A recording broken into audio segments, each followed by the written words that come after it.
نحمده ونصلي على رسوله الكريم اما بعد فاعوذ بالله من الشيطان الرجيم بسم الله الرحمن الرحيم رب اشرح لي صدري ويسر لي امري واحلل عقدة من لساني يفقهوا قولي وافوض امري الى الله ان الله بصير بالعباد. السلام علیکم. بسم اللہ الرحمن الرحیم. یا ایھا الذین آمنوا ان تنصروا اللہ ینصرکم ویثبت اقدامکم. سورہ محمد کی آیت ہے یہ.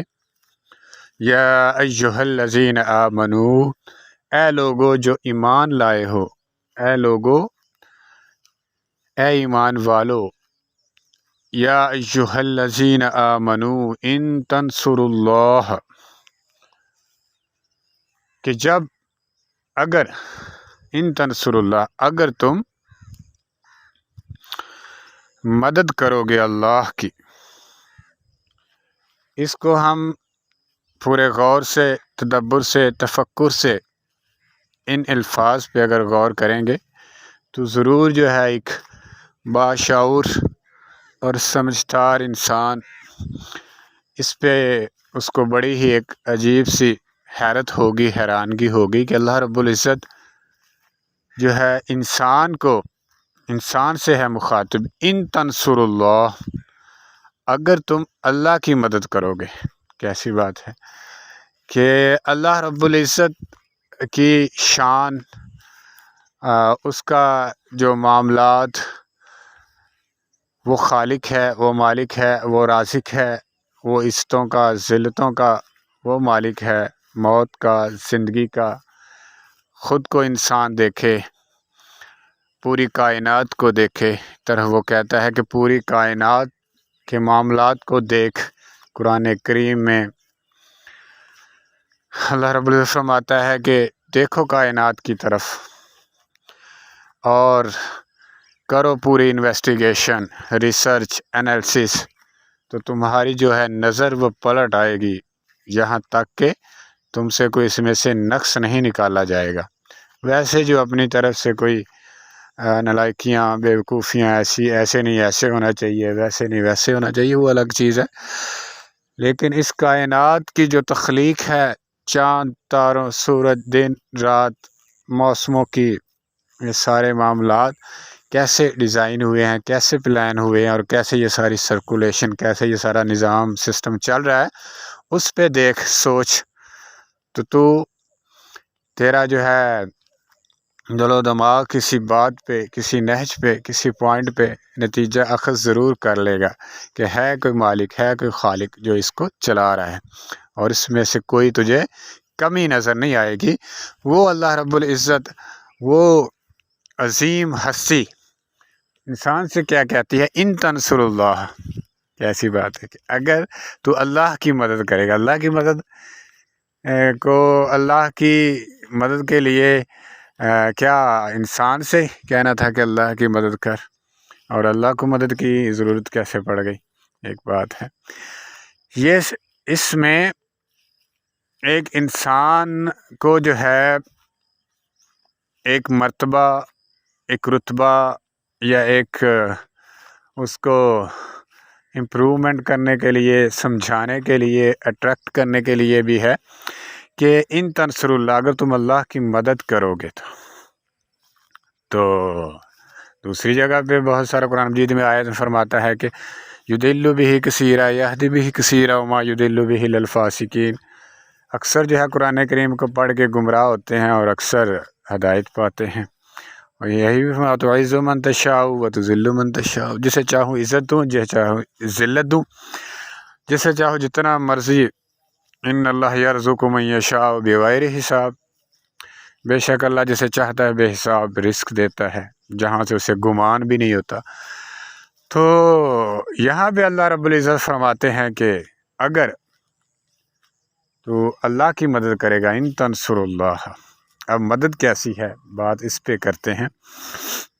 ان الفاظ پہ جتنا بھی ہم سوچیں، جتنا بھی ہم غور و فکر کریں، تو انسان اس کی گہرائیوں میں، اس کی ڈیپتھ میں، اس کے میننگس میں اور ایک عجیب سی سکون میں، لذت میں، اور اس میں جو ہے نا وہ چلا جاتا ہے جیسے جیسے جو ہے اس پہ غور و فکر کرے۔ انسان کی حیرانگی اور انسان میں ایک عجیب کیفیت جسے کہ لفظوں میں لکھ نہیں سکتے، ایک اسے ڈسکرائب نہیں کیا جا سکتا، ایسا ہے۔ اس پوائنٹ پہ اگر آپ سوچیں تو پھر جو ہے وہ احساسات اور اس کے جو ہے معاملات وہ بڑے ہی حیران کن ہیں اور پر تاثیر ہیں۔ تو اس میں ان تنصر اللہ پہ آتے ہیں کہ اگر تم اللہ کی مدد کرو گے وَيَنْصُرْكُمْ، تو پھر اللہ تمہاری مدد کرے گا۔ کیسی بات ہے؟ اگر تم اللہ کی مدد کرو گے، شرط اس کے لیے ابھی دیکھ لو، وہ بعد والا جو ورڈز ہیں وہ پہلے بھی آ سکتے تھے نا، کہ اللہ تمہاری مدد کرتا ہے، پہلے کرے گا پھر تم چلو، لیکن یا ایھا الذین آمنوا ان تنصروا اللہ، اگر تم اللہ کی مدد کرو گے وینصرکم، تو اللہ تمہاری مدد کرے گا، ویثبت اقدامکم، اور پھر تمہیں نہ صرف مدد کرے گا، آگے اگلی آفر ہے کہ پھر تمہیں ثابت قدم بھی رکھے گا، لڑکھڑاؤ گے نہیں، تمہارے دل کو ہمت، حوصلہ، جرت بھی عنایت کرے گا۔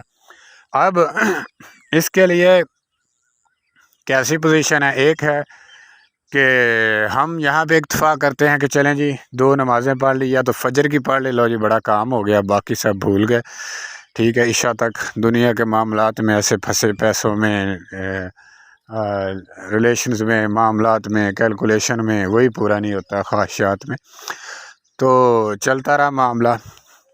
تو جو کوئی 5 نمازیں پڑھتا ہے وہ کہتا ہے لو جی بڑا میں نے تو پورا اسلام جو ہے نا ضابطہ حیات ہی وہ کر دیا مکمل، میرے جیسا کوئی نہیں ہے۔ تو نماز، روزہ، حج، زکوٰۃ، حج، عمرہ جس نے کر لیے وہ تو اور پھر ہو گیا نا، ان کا تو مرتبہ ہی اللہ خیر کرے کہاں پہنچ گیا ان کے ذہن میں، ان کے معاملات میں۔ اور جو ہمیں اسلامک اسکالر جو ریگولرس ہیں وہ بتاتے ہیں، وہ مائنڈ سیٹ ہے کہ وہ جو آپ نے کمال کر دیا، اب صدقہ خیرات بھی دو، ٹھیک ہے، یہ اسلامکس جو فاؤنڈیشنز ہیں یا اسلامک مدرسے ان کو دو تو اور کام ہو گیا تمہارا مکمل۔ جب کہ یہ تو ہمارا ذہن میں ہونا چاہیے، یہ تو ایک مسلمان کا، ایک امتی کا جو ہے اہل ایمان کا یہ تو لائف سٹائل ہے بھائی۔ جیسے ہم دنیا میں رہتے ہیں، مثال میں ایسے دیتا ہوں اس کو، جیسے دنیا میں رہتے ہیں تو ہم جو ہے نا آکسیجن ہماری زندگی کے لیے بڑی ضروری ہے، اگر یہ روک دی جائے 10 منٹ 5 منٹ کے لیے انسان کی جو ہے وہ ڈیتھ ہونے تک ہو جائے، مرنے کو آ جائے وہ، کہ آکسیجن بڑی ہے، جب کہ ہمیں اس کی ضرورت ہے ریگولر، اس کی وہ الگ بات ہے کہ ہمیں اس کا احساس نہیں ہے اس نعمت کا، لیکن یہ ہم یوز کرتے ہیں اور ہماری یہ کاؤنٹنگ میں نہیں ہے، یہ ریگولر یوز ہوتی ہے، اس کو تو اس کی طرف ہمارا دھیان ہی نہیں، باقی ساری زندگی کے جو نعمتیں، عرائشیں، معاملات اس میں ہماری دوڑ لگی ہے، تو یہ ریگولر چلتی ہے آکسیجن۔ اسی طرح جو ہے نماز، روزہ، حج، زکوٰۃ، یہ جو ہیں معاملات، یہ تو ایک بیسک ہے، یہ تو ایک لائف سٹائل ہے اہل ایمان کا، مسلمان کا، یہ تو لائف سٹائل ہے، کام اس سے آگے شروع ہوتا ہے، یہ تو ایک بیسک چیز ہے، یہ تو بچہ 8-10 سال کا ہے تو اسلامی ماحول کا وہ نمازوں میں آ جاتا ہے، وہ معاملات میں آ جاتا ہے 10-12 سال میں، تو اس نے وہ چیزیں پرفارم کرنا شروع ہو جاتی ہیں، تو ہو گئی۔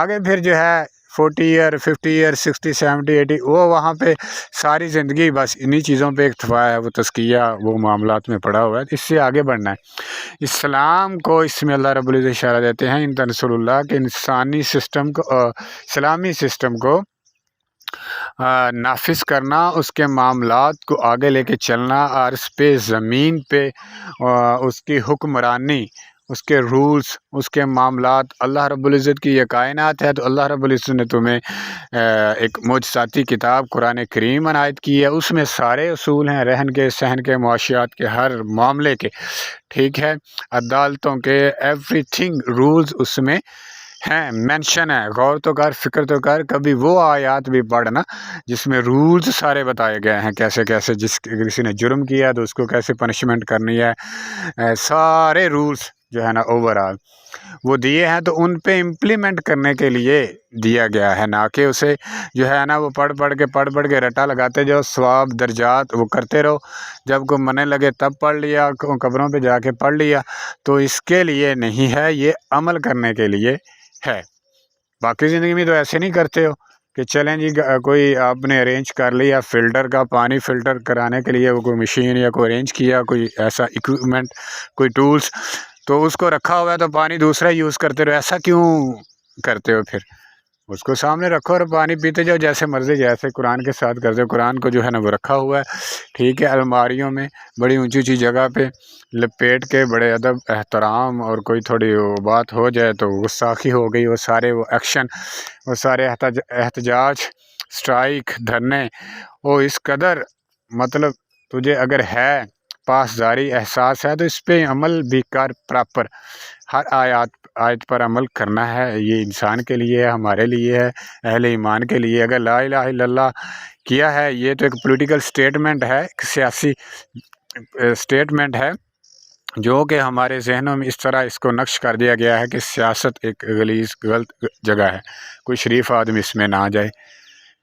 تو پڑھیں پھر خلفۂ راشدین کو. جناب نبی کریم صلی اللہ علیہ وسلم تو نہیں یہ سٹارٹ کیا، پھر آگے خلفۂ راشدین کی 30 سال کی جو ان کی حکومت ہے، اس میں کیا تھا؟ سیاست نہیں تھی تو دیکھو کیا تھا. اگر نظر نہیں آتی تو غور کرو، فکر کرو کیا ہے اس میں.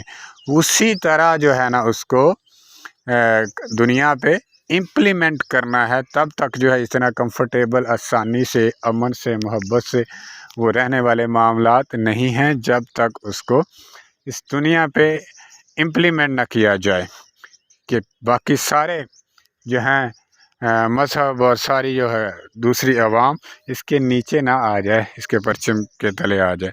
ایمان قبول کرے، یا پھر جو ہے نا ہائی لیول پہ جو ہے آرڈر کا جو کنٹرول ہے، حکومتی لیول اوپر، وہ قرآن ہے، اللہ